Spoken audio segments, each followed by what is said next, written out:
아내가 갑자기 아프다고 해가지고 아니, 다쳤다고 해서 지금 급하게 병원을 가는 길입니다. 까야지. So this is a normal joint. It's not a break.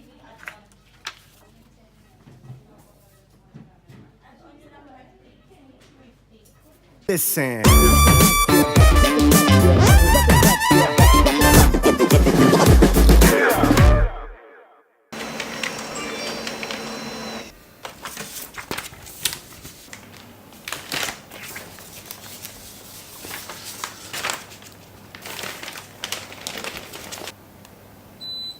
안녕하세요. 미친도의 채널의 위도입니다.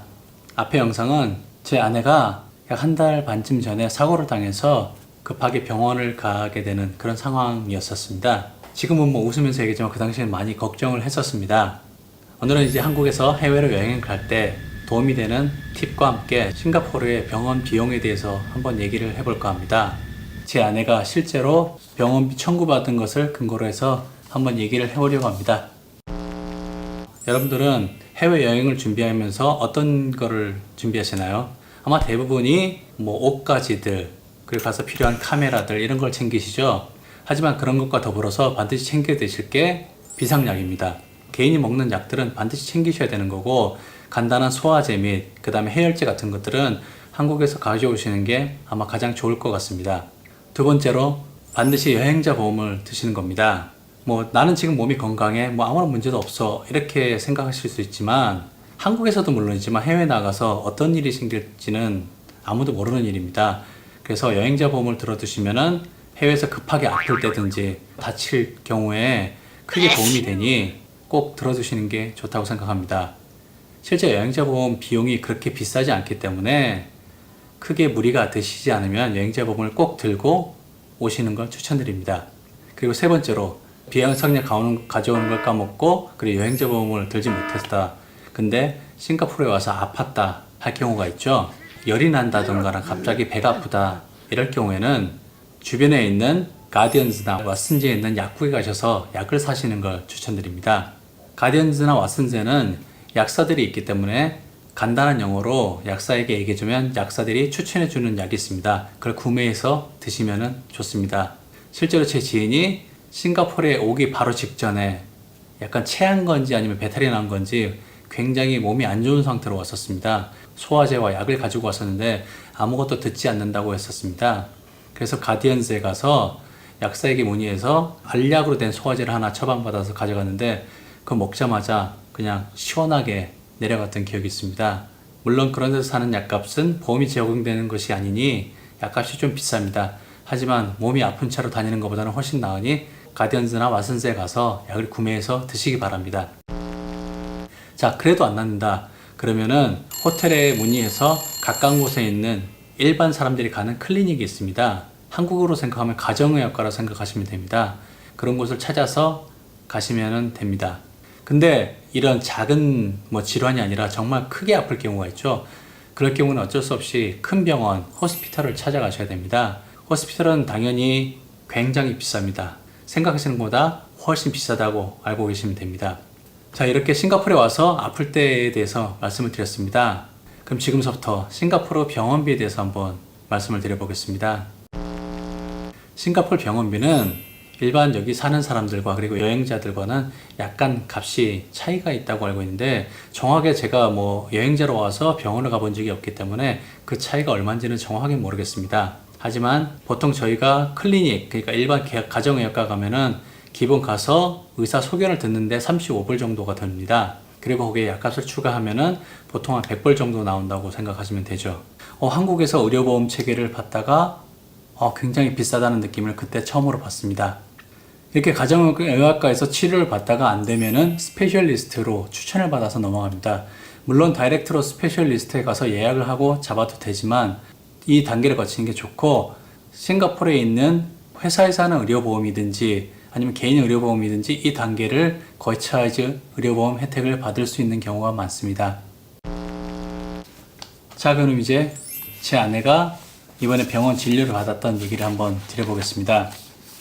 제 아내는 퇴근길에 계단을 걸어 내려오다가 쓰러져서 계단을 굴르게 되는 상황이었습니다. 그래서 어깨가 탈골돼서 완전히 빠져나온 상태였고 온몸에 타박상을 입은 상태였습니다.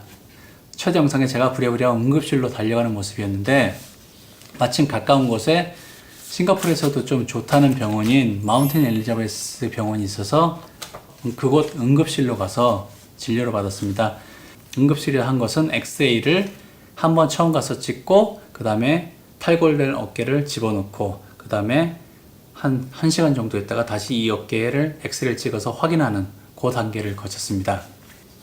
그리고 팔 보호를 하기 위해서 팔 보호대를 하나 차고 있었습니다. 그리고 눈에 보이는 몸의 타박상을 치료하기 위해서 이제 연고를 바르고 붕대를 감고 이런 과정을 거쳤습니다. 그래서 지금 화면을 보시면 그때 나온 총 진료 비용이 세금 포함해서 1,304불입니다. 이렇게 저희는 예상을 하고 갔었기 때문에 어느 정도 비용이 나올 거라는 건 알고 있었습니다. 차근차근 위에서부터 보면은 엑스레이가 한 장당 67불입니다. 이 다음 비용은 제가 아무튼 이게 장당 103불씩 해서 두 개가 잡혀 있네요. 그리고 널싱피가 간호사 비용이죠. 42불이 잡혀 있고 그 다음에 제일 중요한 어깨 탈골된 어깨를 집어넣는 비용이 415불이 잡혀 있습니다. 그리고 컨설턴트 비용이 120불. 그 외에 이제 잡다한 비용들이 약값, 그리고 붕대값, 그리고 팔 보호대까지 각종 그런 것들이 계속 나와 있습니다. 여기서 산 그냥 붕대나 그 다음에 밴드 그리고 연고값 그 모든 것들이 여기 다 포함되어 있습니다. 그래서 총 1,304불이 나왔습니다. 어떠신가요? 사실 비싸죠? 그런데 의료보험이 없는 상태에서는 이 정도 나올 수밖에 없습니다. 그나마 단순 탈골이었기 때문에 탈골된 걸 집어넣고 타박상을 치료한 거기 때문에 다행이었지, 만약에 찢어져서 수술해야 된다 그러면 아마 대책 없이 더 많이 나왔을 겁니다. 거의 한 10,000불가량 나오지 않았을까 예상이 됩니다. 그런데 여기서 끝나지 않고 여기에 있는 응급실 진료 의사가 스페셜리스트를 예약을 해줍니다. 뭐 습관성 탈골이 되면 안 되기 때문에 한 달 동안 꽉 거의 팔을 쪼매고 다니고, 그리고 이 탈골된 걸 집어넣을 때 이 신경을 누르지 않았나 확인을 하기 위해서 스페셜리스트를 일주일 있다가 예약을 잡고 찾아갔습니다. 그 일주일 동안 이 팔이 아픈 데가 없는지 스스로 이제 확인도 해야 되는 상황이었기 때문에 일주일 후에 예약을 해줬습니다. 스페셜리스트를 찾아갔는데 컨설트 비용이 총 267불이 나왔습니다. 250불 나왔고 세금, 텍스에서 267불이 나왔습니다. 의사가 말하길 팔은 정상적으로 들어간 것 같은데 팔이 혹시 신경이 딸려 들어갔는지 아닌지 확인하기 위해서 MRI 촬영을 권유를 했습니다. 가격이 만만치 않다고 해서 망설였는데 일단 신경이 누르는 문제가 있으면 안 되기 때문에 그 다음에 바로 진행했습니다. 방사선과를 일주일 있다가 다시 예약을 해서 MRI 촬영을 했습니다. 그때 비용이 세금 포함해서 1,444불이 나왔습니다. MRI 한국에서 찍으면 보통 한 30만원 정도 한다고 들었는데 맞는지 잘 모르겠습니다. 1,440불이면 거의 한 120만원 돈 정도 되겠네요. 그리고 MRI를 찍은 다음에 이 MRI를 결과를 가지고 또 다시 스페셜리스트를 찾아가서 이제 확진을 받았습니다. 그래서 이때 가서 컨설트를 받아서 230불 피를 내고 그 다음에 약이 굉장히 비싼 약입니다. 그래서 약값만 해서 160불 정도 되죠. 그래서 총 세금 포함해서 426불이 나왔습니다. 약값도 정말 무시 못하겠네요. 그리고 이날 팔은 정상적으로 치료가 됐고 팔을 운동을 해야 된다는 얘기 들어서 그 이후로 이제 물리치료를 받으러 갔는데 처음 갔을 때 물리치료비 외에 거기에 이제 레지스터하는 그 비용 자체가 있어가지고 150불이 들었습니다. 물리치료만은 135불이 그 이후로 계속 지금 되고 있습니다. 그리고 이 물리치료를 한 3번 정도 받은 다음에 다시 최종적으로 스페셜리스트를 찾아가서 이제 물리치료를 3회에서 4회 정도 더 하라는 컨설트를 받고 이때 돈이 246불이 또 나왔습니다. 그리고 현재까지 물리치료를 계속 이제 135불씩 주고 다니고 있는 상황입니다. 다 합치면 이 정도 금액이 나오죠. 한국에 있으면 이 정도 나올 금액이 절대 아닙니다. 웬만하면 이제 MRI도 안 찍고 그냥 넘어갈 경우가 많을 텐데 일단 스페셜리스트가 권고하는 것들을 그냥 무시할 수 없는 그런 상황이었고, 아내가 다친 게 회사에서 퇴근하다 다친 거라서 회사에서도 치료를 받을 수 있는 건 일단 다 치료를 받고 그 이후에 회사에서 들어놓은 보험으로 어디까지 커버가 될 건지 얘기를 해보자고 해서 일단 치료를 다 받고 있는 상황입니다. 회사에서 보험을 지급해 주는 것도 여기에 나와 있는 부가세들은 포함이 안 됩니다.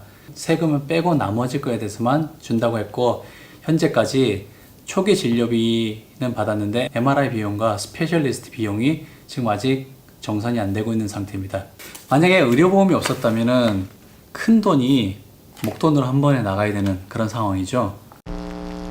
문화가 달라서 아니면 생전 처음 보는 사람들, 그리고 생전 처음 보는 곳에서 사는 게 힘든 것도 있지만 몸이 아플 때 돈이 없어서 병원을 못 가는 그런 것들이 아마 더 힘들 거라고 생각합니다. 제 아내는 커버가 되겠지만 만약 저나 아이가 아팠다면은 이만큼 돈이 그냥 나가야 되는 상황이었죠. 저희가 처음 왔을 때는 한국에 있는 보험을 들어서 어느 정도 커버를 했었는데 뭐 한 4년 동안 한 100불 정도여라서 저희는 이제 그거를 하지 않는 상태입니다. 그래서 저희는 보험이 없습니다. 싱가포르 보험도 그렇게 만만한 금액이 아닙니다. 저나 아이는 이번 일을 계기로 다시 한번 고민을 해봐야 되겠다는 생각을 해보고 있습니다. 몸이 약하신데 해외에 나가서 생활을 하거나 일을 하고 싶으신 분들은 반드시 이런 사항을 알고 가시는 게 좋을 것 같습니다. 그리고 취업을 목적으로 하실 경우에는 회사에서 얼만큼까지 지원이 됐는지 반드시 꼭 확인하시기 바랍니다. 오늘은 싱가포르 병원 비용에 대해서 이렇게 얘기를 나눠봤습니다.